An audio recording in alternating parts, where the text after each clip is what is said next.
우리 시온 찬양대 곡조 그대로 이 어렵고 힘든 때 주님의 은혜가 아니면 정말 우리가 살 수가 없는 그런 시기를 지금 살고 있습니다. 내게 십자가의 사랑을 부어주시고 또 넘치도록 힘들지만 충분히 감당할 수 있는 은혜, 사랑 주신 하나님께 감사를 드립니다. 이 코로나19 때문에 사람들과 사람들 사이에 거리두기 2m 이상 서로 거리두기를 하고 있지만, 그러나 하나님과 우리 사이에는 거리가 없어야 할 줄 믿습니다. 오늘 이 예배 시간에 내게 가장 가까우신 하나님을 만나게 되기를 주님의 이름으로 축원합니다. 27절 보시면 우리 조상들의 하나님 여호와 그랬습니다. 또 28절 중간쯤 보시면 따라합시다. 내 하나님 여호와. 네, 그렇습니다. 에스라 선지자가 조상들의 하나님은 나의 하나님이다, 이것을 고백을 한 겁니다. 더 구체적으로 말하면 아브라함의 하나님 나의 하나님, 이삭의 하나님 나의 하나님, 야곱의 하나님 나의 하나님, 내 부모님의 하나님은 나의 하나님이다, 이런 뜻입니다. 하나님은 역사의 주인이시며 동시에 모든 개인의 주인이시라는 뜻입니다. 저희 부모님의 하나님은 오늘 저의 하나님이신 겁니다. 여러분 조상들의 하나님은 오늘 여러분들의 하나님이 되시는 겁니다. 5월 가정의 달을 맞으셔서 여러분 조상들이 만나시고 체험하셨던 그 하나님, 여러분들과 여러분 자녀들이 그 하나님을 만나고 체험하게 되기를 주님의 이름으로 축원합니다. 자, 그렇다면 조상들이 만나고 체험하셨던 그 하나님은 어떤 하나님이십니까? 그리고 내가 천국 가는 그 순간까지 나와 내 자녀들이 어떤 하나님을 만나고 체험을 해야 됩니까? 가장 먼저는 섭리하시는 하나님이십니다. 섭리는 하나님께서 우주의 법칙이나 또 인류 역사를 이끌어가는 것이 섭리입니다. 예수님께서 베데스다 연못가에 가셨습니다. 베데스다 연못은 간헐천이죠. 물이 조용히 있다가 갑자기 솟구치고 뒤집어지는 연못입니다.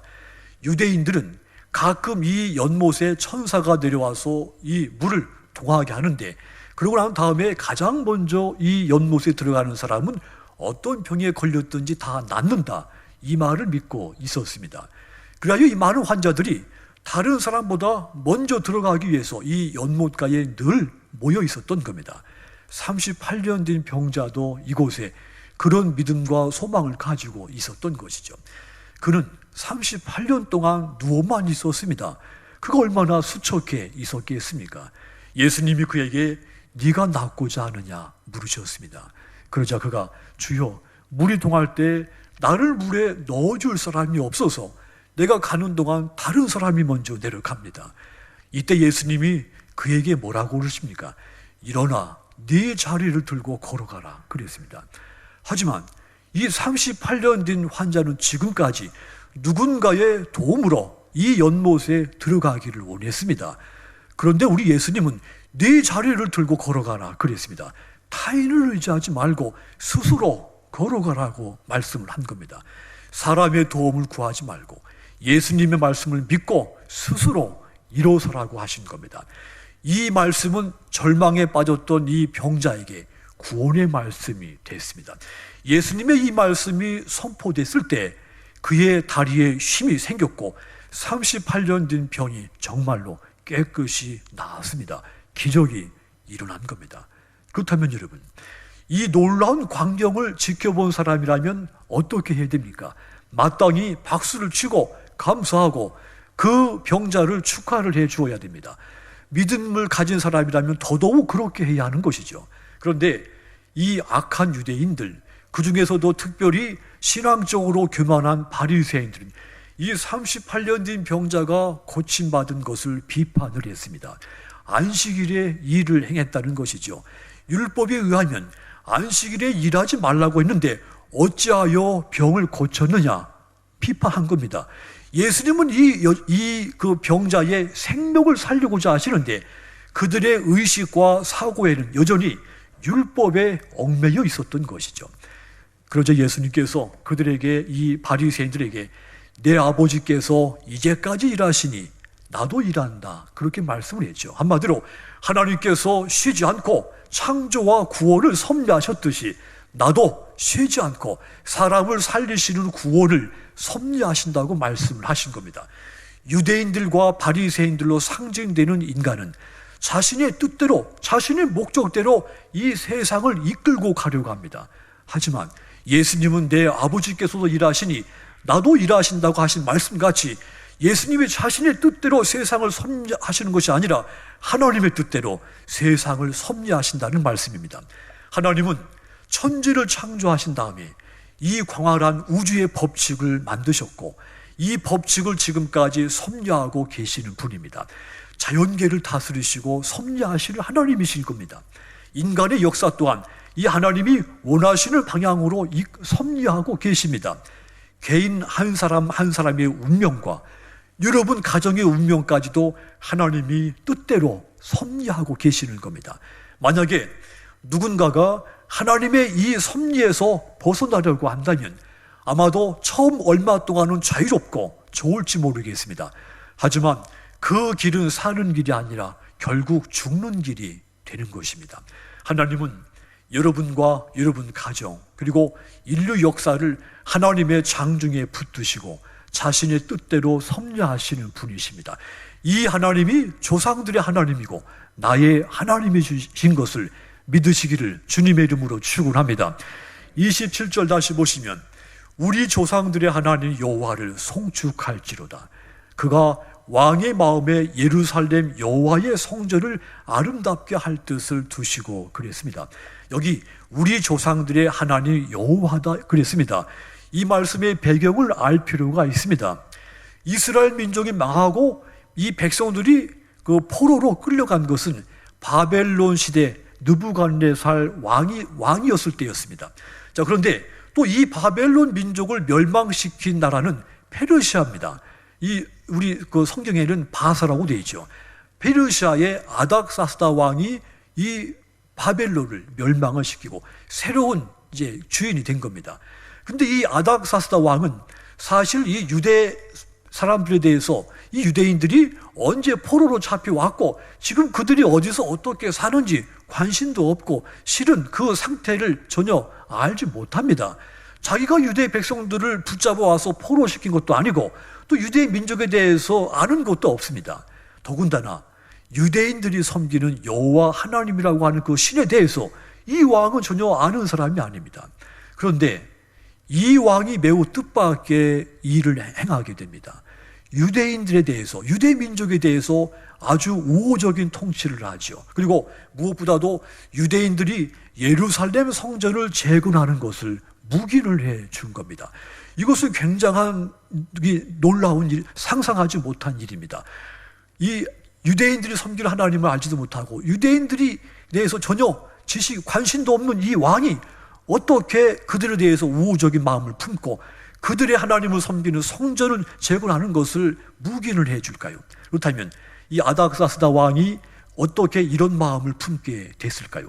그가 스스로 그런 마음을 갖게 됐겠습니까? 아닙니다. 하나님이 그의 마음에 유대 민족에 대한 좋은 마음을 품게 한 겁니다. 하나님이 그를 통해 역사를 섭리를 하고 계신 겁니다.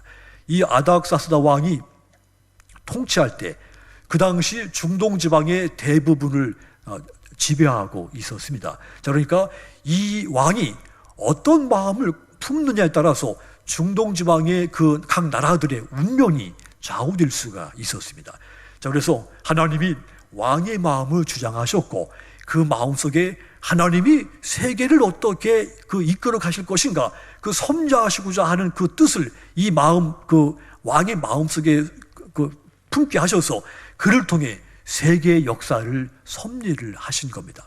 하나님은 인류 역사를 이끌어 가시는 분입니다. 또한 인류 역사뿐 아니라 여러분 가정의 역사도 여러분 개인의 인생의 역사도 섭리하시는 분입니다. 여기서 불신자들이 오해하는 것이 있습니다. 하나님이 모든 것을 섭리를 한다면 이 세상의 모든 일에 대해서 하나님이 책임을 져야 되시며 인간은 단순한 꼭두각시에 불과한 것이 아니냐. 하나님이 모든 일을 섭리한다면 결국 인간이 죄를 짓게 되는 것도 하나님이 하신 것이 아니냐. 이런 오해를 하게 됩니다. 하지만 여러분, 하나님은 우리의 의지와 생각을 강요하는 분이 아닙니다. 자유의지로 선택을 하게 하시는 분이죠. 그래서 우리는 하나님의 섭리에 내가 선하게 사용될 수도 있고 반대로 나쁘게 사용될 수도 있는 겁니다. 내 자유의지에 결정되기 때문이죠. 그 좋은 예가 록펠러라고 하는 사람이죠. 이 록펠러는 세계적인 부호인 것은 잘 아십니다. 그런데 원래 이분은 가난한 집에서 태어났죠. 어렸을 때 아버지와 어머니와 함께 교회를 열심히 다녔던 사람입니다. 가난한 부모였지만 열심히 예수를 믿었습니다. 이 록펠러가 이제 성인이 됐을 때 세상에 대해 눈을 뜨기 시작하면서 돈이 하나님보다 더 중요하다고 생각을 하죠. 그때부터는 하나님을 멀리하고 돈을 가까이 하기 시작을 합니다. 20대 자립을 합니다. 30대 농산물 중개업을 해서 많은 돈을 모으게 되죠. 그 자본으로 스탠다드 석유회사를 설립하죠. 40대 이 스탠다드 석유회사가 미국 석유업계, 미국의 그 많은 석유업계를 지배하는 최강자가 됩니다. 50대는 이 자본을 기반으로 석유업계뿐 아니라 철도, 금융회사, 부동산 회사까지 대규모 회사를 거느리는 세계에서 가장 큰 부자가 됩니다. 오직 돈밖에 몰랐습니다. 그래서 가까운 친구들도 다 떠나가게 됩니다. 그리고 이 회사를 확장시키는 과정에서 너무도 많은 적들을 만들어냈습니다. 그런 어느 날 그 마음속에 갈등과 고민, 번뇌가 일기 시작을 했죠. 내가 돈을 많이 벌었는데 왜 내게 이렇게 좋은 사람들이 다 떠나고 내게 왜 이렇게 적들이 많은가? 왜 나는 행복하지 못한가? 이런 생각이 든 겁니다. 그런 갈등, 번뇌가 깊어지면서 신경쇠약에 걸리고 우울증으로 발전하고 죽고 싶다는 극단적인 자살 충동에 품게 됩니다. 의사들은 그 당시 이 록펠러가 얼마 살지 못하고 죽을 것이라고 그랬습니다. 이 록펠러가 내가 50이 돼서 세계에서 가장 큰 부자가 됐는데 근데 내가 이제 죽게 된다니, 그렇다면 내가 지금까지 벌어놓은 이 많은 재산이 다 무슨 의미가 있겠는가? 이런 생각에 정신이 맑아지면서 고백을 하죠. 나의 행복은 돈에 있지 않다. 즉 행복은 소유에 있지 않다는 것을 그가 비로소 깨닫게 됩니다. 가난했지만 그래도 먹기 살기도 힘들었었지만 어렸을 때 아버지와 어머니와 함께 교회 다닌 그 믿음 생활하던 시절이 더 가장 행복했다, 이런 고백을 하게 됩니다. 그는 하나님께 돌아왔습니다. 40년의 탕자 생활 끝에 돌아온 것이죠. 그때부터는 인생관이, 가치관이 달라졌습니다. 그동안은 경쟁에서 잔인하게 뺏었지만 이제는 베풀기 시작을 했죠. 믿음이 회복되면서 그가 하나님의 섭리에 선하게 사용되기 시작을 한 겁니다. 대학을 세우고 병원을 세우고 교회를 세우기 시작했습니다. 큰 자선사업재단을 만들어서 사회에 기증하기도 했죠. 세계에서 자선사업을 가장 많이 한 사람이 록펠러입니다. 그 과정에서 신경쇠약이 없어졌고 우울증도 사라졌습니다. 자살 충동, 죽고 싶은 그 충동이 모두 말끔하 사라지고 말았습니다. 98세까지 존경받으면서 살았습니다. 하나님께서 그의 인생을 섭리할 때 그가 처음에 하나님의 그 섭리가 싫어 벗어났을 때 그에게 찾아온 것은 신경쇠약, 우울증, 자살 충동이었죠. 죽고 망하는 길이 그의 앞에 펼쳐졌습니다. 하지만 그가 다시 돌아와서 하나님께 돌아와서 하나님의 섭리에 내가 따르겠다 복종했을 때 모든 것이 회복이 됐죠. 믿음도 회복됐고 인생의 기쁨과 행복이 회복이 된 겁니다. 모든 인간 관계도 회복이 된 겁니다. 성도 여러분, 록펠러를 섭리하신 하나님이 오늘 나의 하나님이십니다. 에스라를 섭리하시는 그 하나님이 오늘 저와 여러분의 하나님이신 겁니다. 나의 조상들을 섭리하신 그 하나님은 오늘 저와 여러분들의 하나님이신 것을 믿고 그 하나님의 섭리에 아름답고 선하게 쓰임받는 믿음의 여러분들이 다 되시도록 주님의 이름으로 축원합니다. 또한 우리 조상들의 하나님은 어떤 하나님이었는가 하면 은혜 베푸시는 하나님이었습니다. 베드로가 밤새도록 고기를 잡았지만 잡은 것이 없었습니다. 아침에 예수님이 그 베드로를 찾아가셨죠. 처음 만난 베드로에게 너의 배를 내놔라. 내가 좀 오늘 써야 되겠다. 그랬더니 그때는 이 베드로가 기분이 아주 나쁜 그런 상태였었습니다. 밤새 고기를 못 잡았기 때문이죠. 그럼에도 불구하고 베드로는 예수님에게 배를 내어 드렸습니다. 은혜를 받을 만한 그릇으로 준비가 돼 있었던 것이죠. 자, 그러니까 믿음 생활은 절대로 내 감정, 내 기분 내키는 대로 하는 것이 아니라는 뜻입니다. 주님이 말씀하시면 아니오가 없어야 됩니다. 오직 마음대로 하십시오. 주님 뜻대로, 주님 의지대로 하십시오. 오직 예만 있어야 하는 겁니다. 은혜는 순종할 때부터 시작이 되는 겁니다. 배에 오르신 예수님, 무리들을 가르쳤습니다.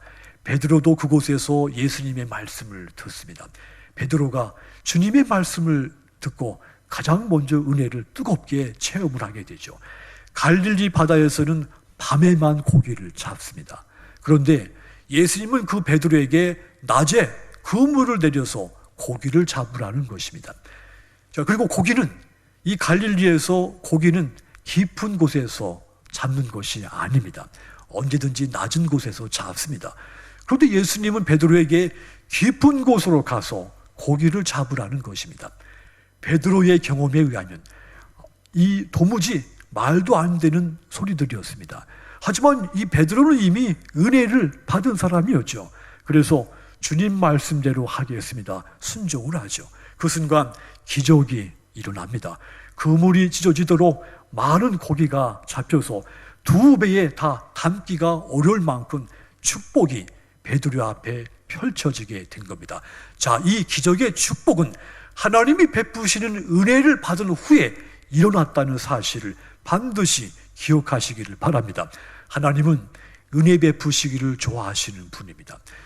이 하나님이 바로 저와 여러분들의 하나님이십니다. 28절 여러분 한번 읽어 보십시오. 28절을 한번 띄워줍니다. 함께 있습니다.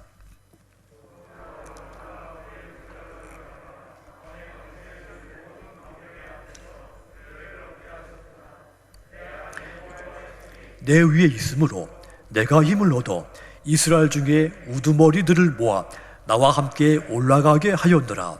아멘. 모든 방백 앞에서 은혜를 얻게 하셨도다. 이 말씀을 주목하십시오. 왕과 그의 보좌들, 지금 말하면 대통령과 참모들을 말할 수 있겠습니다. 모든 방백들, 지방의 도지사들 생각하시면 될 것 같습니다. 자, 그러니까 이렇게 힘과 권력이 있는 사람들 앞에서 에스라가 하나님으로부터 은혜를 입었다는 말입니다. 하나님이 에스라에게 큰 은혜를 베푸신 겁니다. 자, 그러자 언제 어디서 누구에게서든지 에스라를 돕겠다는 사람들을 만나게 되죠. 에스라를 해치려고 하는 사람은 아무도 없게 되었던 겁니다. 그 이유가 무엇일까요? 에스라가 하나님의 은혜를 받았기 때문입니다. 하지만 이 에스라가 은혜를 받았을 때는 고난 중에 있었을 때입니다. 형통할 때 은혜를 받은 것이 아닙니다. 포로 생활하면서 자유를 뺏기고 매일매일 그 삶이 고달픈 그런 힘든 삶을 살 때 하나님으로부터 은혜를 받은 겁니다. 에스라는 그 어렵고 힘든 시기를 살지만 하나님의 말씀을 깊이 연구하고 읽고 기록하고 그리하여 이 율법에 대해서 완전한 학사, 율법 학사가 됩니다. 이 말씀의 박사가 되니까 감히 에스라와 견줄 만한 사람이 없게 된 겁니다. 그리하여 에스라를 해치려고 하는 사람은 나타나지 않고 에스라를 돕겠다고 하는 사람들만 에스라 곁에 가깝게 만들어지기 시작한 겁니다. 하나님의 은혜가 에스라에게 넘치도록 부어지게 된 겁니다. 여러분들도 이 에스라처럼 하나님이 베푸신 은혜를 받기를 원하십니까? 그렇다면 힘들고 어려울수록 더욱 하나님의 말씀을 읽고 또 묵상하고 가능하면 기록하고 그 말씀을 가까이 하시기를 주님의 이름으로 권고를 드립니다. 그리하면 반드시 은혜의 하나님을 만나게 될 줄 믿습니다. 언제 어디서나 누구에게나 나를 돕겠다는 그런 사람들만 만나게 될 줄 믿습니다. 그것이 에스라에게 베푸신 하나님의 은혜이며 여러분들에게 베푸시는 하나님의 은혜인 겁니다. 자, 이와 같이 우리 조상들의 하나님은 은혜를 베푸시는 하나님이시며 그 하나님께서 오늘 여러분들과 여러분 가정의 하나님이신 것을 믿으시기를 바랍니다. 그리고 그 하나님이 주시는 은혜에 충만한 그 은혜 가운데 충만히 사시기를 주님의 이름으로 축원합니다. 또한 우리 조상들의 하나님은 어떤 하나님이십니까? 우리에게 용기와 힘을 주시는 하나님이십니다. 나는 아무것도 아니다. 내가 할 수 없는 것도 하나님이 힘을 주시면 모든 것을 할 수가 있다. 이것이 바로 하나님이 내게 힘을 주실 때 이런 고백을 할 수가 있습니다. 바울의 고백 속에 이 메시지가 잘 담겨 있습니다. 빌립보서 4장 14절 보시면 내게 능력 주시는 자 안에서 내가 모든 것을 할 수 있느니라 그랬습니다. 예수님께서 나에게 능력을 주실 때 내가 모든 것을 할 수 있다. 반대로 예수님께서 내게 능력 주시지 않으면 내가 할 수 있는 것은 하나도 없다, 이런 뜻입니다. 그러니까 하나님께서 우리에게 힘을 주셔서 하게 하시면 우리는 모든 것을 할 수가 있는 겁니다. 반대로 하나님이 나에게 힘을 주지 않으시면 내가 할 수 있는 것은 아무것도 없게 되는 것입니다. 우리 그 성경의 믿음의 선조들한테도 그랬고 우리의 믿음의 조상들한테도 그와 같이 하셨습니다. 28절 다시 제가 읽어드립니다. 내 하나님 여호와의 손이 내 위에 있으므로 내가 힘을 얻어 이스라엘 중에 우두머리들을 모아 나와 함께 올라가게 하였노라. 여기서 내 하나님 여호와의 손이 내 위에 있으므로, 자, 이 말을 사람의 손으로 생각하시면 안 됩니다. 이것은 환상 중에 본 겁니다. 환상 중에 보니까 하나님의 손 같은 것이 나타나서 에스라의 머리 위에 있었던 것이죠. 이것은 곧 하나님이 나와 함께 하신다는 뜻입니다. 또 손이 위에 있다는 것은 하나님이 나를 지금 보호하신다는 뜻입니다. 그리고 손이 내 위에 있다고 하는 것, 나를 하나님께서 든든하게 인도해 주신다는 뜻입니다. 에스라는 이 확실한 환상을 보고 용기와 힘을 얻게 됐죠. 그리고 포로 생활하는 모든 족장들 향해서 우리가 예루살렘으로 돌아가자, 하나님이 우리와 함께 하신다 외친 겁니다. 족장들이 이 말을 듣고 에스라의 말에 다 협력하기 시작을 했죠. 거기서 예루살렘까지 가는 길은 수천리 길입니다.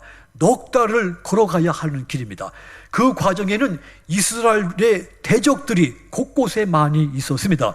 하지만 이스라엘 백성들 머리카락 하나 다치지 않고 돌아오게 됩니다.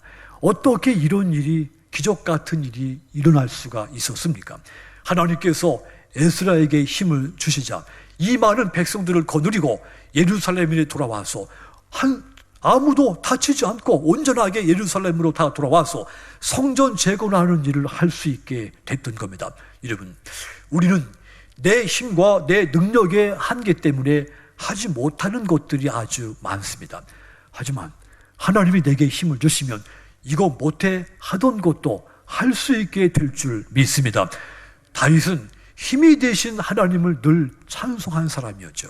시편 18편 1절 보시면 나의 힘이 되신 여호와여 내가 주님을 사랑하나이다 그랬습니다. 하나님은 나의 반석이 되시고 나의 요새가 되시고 나를 웅덩이에서 건지시고 내가 도피할 때 피할 바위가 되시고 또 내가 싸울 때 방패가 되시고 나의 구원의 뿌리시라고 고백했습니다. 다윗의 인생 고비고비마다 힘이 되어주신 그 하나님을 다윗이 고백을 한 겁니다. 하나님은 자기 백성들의 삶에 고비고비마다 힘이 되어주시는 분이신 겁니다.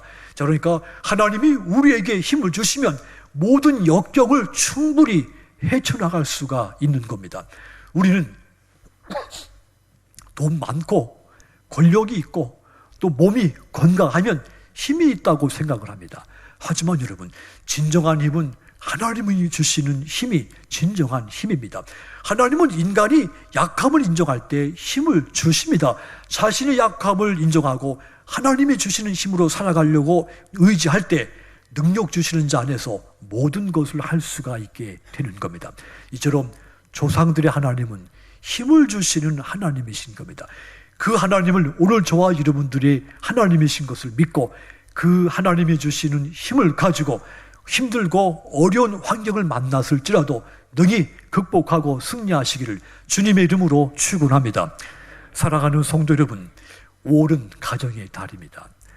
우리 부모님들이 만나시고 체험하셨던 그 하나님을 여러분들이 만나고 체험하시는 믿음의 달이 되어야 할 줄 믿습니다.